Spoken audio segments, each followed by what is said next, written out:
السلام علیکم ورحمۃ اللہ وبرکاتہ۔ معزز ناظرین کرام، آج کل معاشرے کے اندر، ہر گھر کے اندر ایک چیز جو ہے وہ چل پڑی ہے، ایک رسم جو ہے وہ چل پڑی ہے، ایک رسم جو ہے وہ رواج پکڑتی جا رہی ہے، اور وہ یہ ہے کہ برتھ ڈے منایا جاتا ہے، جنم دن منایا جاتا ہے۔ تو جنم دن منانا کیسا ہے، برتھ ڈے منانا کیسا ہے، شرعاً اس کا کیا حکم ہے؟ تو ناظرین، ہم اس کو اچھی طرح جو ہے وہ جان سکتے ہیں، چونکہ ہمیں یہ بات معلوم ہے کہ ہمارا کوئی بھی عمل ہوتا ہے تو وہ قرآن کریم کے مطابق ہو یا وہ حدیث کے مطابق ہو یا اسی طرح اللہ کے نبی کی زندگی کے اندر اس طرح کی کوئی چیز نظر آ جائے، صحابہ کی زندگی کے اندر کوئی ایسی مثال مل جائے تو وہ ہمارے لیے دلیل بن جاتی ہے، اور وہ ہمارے لیے پھر اس کے مطابق اپنے شب و روز کو گزارنا آسان ہو جاتا ہے۔ تو یہ جو جنم دن ہے یا برتھ ڈے ہے، اس کو اگر ہم صحابہ کی زندگی میں دیکھیں یا سب سے اول اللہ کے نبی علیہ السلام کی زندگی میں دیکھیں تو کیا ہمیں یہ چیز وہاں نظر آتی ہے یا نہیں آتی؟ ہم مثلا غور کریں، ذرا تھوڑی دیر ہم غور کریں۔ اللہ کے نبی علیہ السلام جب 2 سال کے ہوئے یا یوں کہیے کہ 1 سال کے ہوئے تو آپ کی والدہ محترمہ حضرت آمینہ نے کوئی آپ کا جنم دن منایا، کوئی برتھ ڈے منایا، اس پر کیک وغیرہ منگوایا یا کوئی میٹھی چیز منگا کر جو ہے وہ کھلائی یا اسی طرح پکائی یا سب کے اندر جو ہے وہ تقسیم کی، یا 2 سال کے جب آپ ہوئے، 3 سال کے جب آپ ہوئے، 4 سال کے جب آپ ہوئے تب اس طرح کیا، یا پھر اسی طرح جب والدہ محترمہ کے انتقال کے بعد، دنیا سے رخصت ہو جانے کے بعد جب آپ اپنے چچا کی سرپرستی کے اندر آئے تو کیا آپ کے چچا نے آپ کی عمر جیسے جیسے بڑھتی گئی کہ آپ 7 سال کے ہوئے، 8 سال کے ہوئے، 9 سال یا 10 سال کے ہوئے، تب جو ہے آپ کا کوئی برتھ ڈے منایا، کوئی جنم دن منایا، یا اسی طرح کیک وغیرہ منگوا کر اس کو کٹوایا، پھر اس کو تقسیم کیا، کھایا اور کھلایا، یا اس کے علاوہ لوگ یہ کہیں گے کہ کیک اس زمانے میں تھا ہی نہیں، چلیے کوئی میٹھی چیز جو ہے منگوائی، ارے شکر تو ہر جگہ ہوگی ہی، گڑ تو ہر جگہ ہوگا ہی، کوئی بھی میٹھی چیز منگوا کر اس کو جو ہے کٹوایا یا کھایا کھلایا۔ تو اگر ہم غور کریں سیرت کے اندر، اللہ کے نبی کی زندگی کے اندر، تو ایسی کوئی چیز ہمیں نظر نہیں آتی۔ چلیے صحابہ کی زندگی میں آپ دیکھیے، سب سے اول اللہ کے نبی علیہ السلام کے بعد جن کو خلیفہ بنایا گیا وہ حضرت ابوبکر صدیق رضی اللہ عنہ ہیں۔ کیا آپ کی زندگی کے اندر اس طرح کا کوئی واقعہ ملتا ہے؟ یا آپ کے بعد حضرت عمر ہیں، پھر حضرت عثمان ہیں، حضرت علی ہیں، یا اسی طرح اور جلیل القدر صحابی ہیں، عشرات مبشرہ ہیں، یہ سب کے سب ان کی زندگی کے اندر اگر دیکھیں تو کسی کی بھی زندگی میں اس طرح کا کوئی واقعہ، اس طرح کی کوئی مثال ہمیں ملتی نہیں ہے، ہمیں نظر نہیں آتی۔ تو اس سے یہ بات معلوم ہوئی کہ جب شریعت کے اندر ایسی کوئی چیز نہیں ہے، شریعت کے اندر جنم دن کا کوئی ذکر نہیں ہے، برتھ ڈے کا کوئی تذکرہ نہیں ہے، تو ہمیں بھی پھر یہ عمل نہیں کرنا چاہیے، ہمیں بھی یہ عمل نہیں منانا چاہیے۔ آج کل تو یہ چیز جو ہے وہ دیندار گھرانوں کے اندر بھی جو ہے دیکھی جاتی ہے کہ ماشاءاللہ وہ سب کے سب 5 وقتہ نمازی بھی ہیں، لیکن جب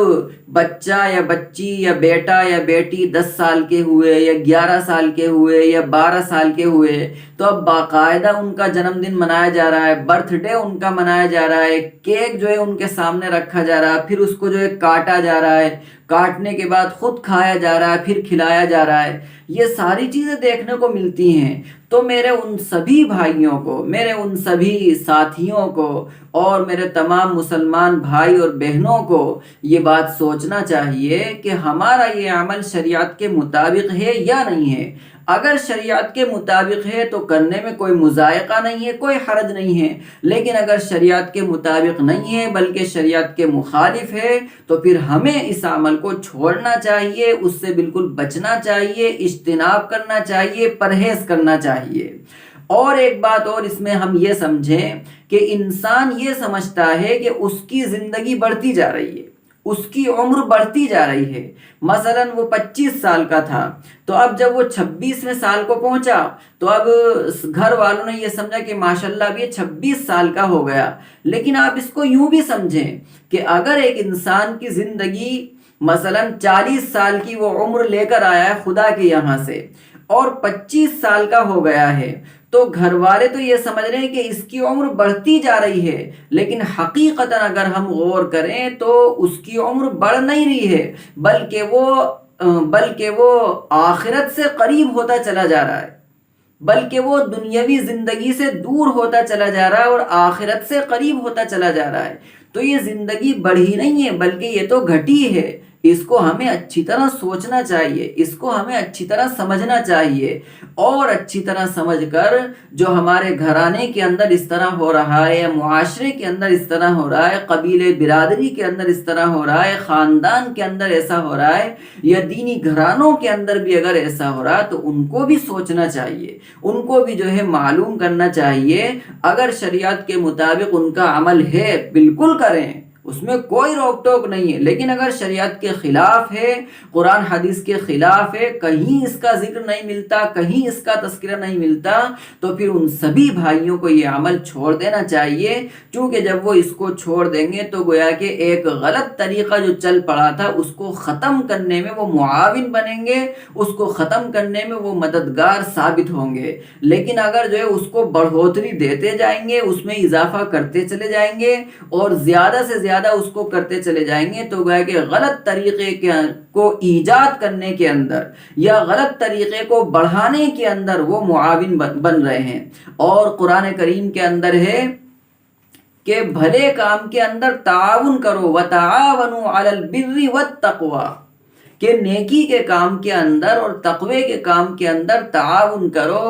اعانت کرو، مدد کرو، لیکن اس کے آگے فرمایا وَلَا تَعَاوَنُوا عَلَى الْإِثْمِ وَالْعُدْوَانِ، گناہ کے کام کے اندر جو ہے وہ تعاون نہ کرو، گناہ کے کام کے اندر مدد نہ کرو۔ اب اس میں ایک بات میں اور عرض کر دوں کہ اس میں ہمارے جو معاشرے کے جتنے لوگ ہیں جو اس میں شریک ہوتے ہیں ان کو بھی شریک نہیں ہونا چاہیے، اور اسی طرح وہاں شریک ہو کر جو بھی کچھ کھانے کا نظم ہے یا اسی طرح کھانے پینے کی اشیاء ہیں، مشروبات، معقولات ہیں، ان کو بھی استعمال نہیں کرنا چاہیے، ان کو یوز نہیں کرنا چاہیے، حتی الامکان بچنے کی کوشش کرنا چاہیے، اس سے اجتناب کرنا چاہیے، اس سے پرہیز کرنا چاہیے، چونکہ فقہا نے یہ بات فقہی کتابوں کے اندر درج کی ہے کہ ایسی دعوت جس کے اندر منکرات ہوں، جس کے اندر کوئی برا عمل ہو، تو اس دعوت سے انسان کو بچنا چاہیے، پرہیز کرنا چاہیے۔ اگر وہ اس دعوت کے اندر شریک ہو رہا ہے تو گویا کہ وہ منکر عمل کے اندر جو ہے وہ معاون بن رہا ہے، منکر عمل کے اندر جو ہے وہ مدد کر رہا ہے اور اس کا ساتھ دے رہا ہے۔ اس لیے ہمیں منکرات کو تو ختم کرنے کی کوشش کرنا چاہیے، نہ کہ اس کو جو ہے بڑھاوا دینا چاہیے۔ تو میں سمجھتا ہوں کہ آپ نے میری بات کو اچھی طرح سمجھ لیا ہوگا، اور اللہ کی ذات سے میں امید بھی کرتا ہوں کہ میرے تمام بھائی بہن اور تمام مسلمان مرد اور مسلمان عورتیں اور جتنے نوجوان بھائی ہیں، نوجوان طبقہ ہے، وہ سب جو ہے میری اس بات کو اچھی طرح سمجھیں گے، اس پر اچھی طرح غور کریں گے، اور اگر اس طرح معاشرے کے اندر یا ان کے گھرانوں کے اندر اگر ایسا ہو رہا ہوگا تو انشاءاللہ سب سے اول تو وہ اپنے گھرانوں سے اس عمل کو ختم کریں گے، اور دوسروں کے یہاں ہو رہا ہوگا تو انشاءاللہ ان کو بھی بھلے طریقے سے سمجھا کر، اچھے طریقے سے سمجھا کر اس کو بھی ختم کرنے کی کوشش کریں گے، اور وہ دین کے کام کے اندر معاون و مددگار ہوں گے، اور گناہ کے کام کے اندر جو ہے وہ ساتھ دینے والے نہیں ہوں گے۔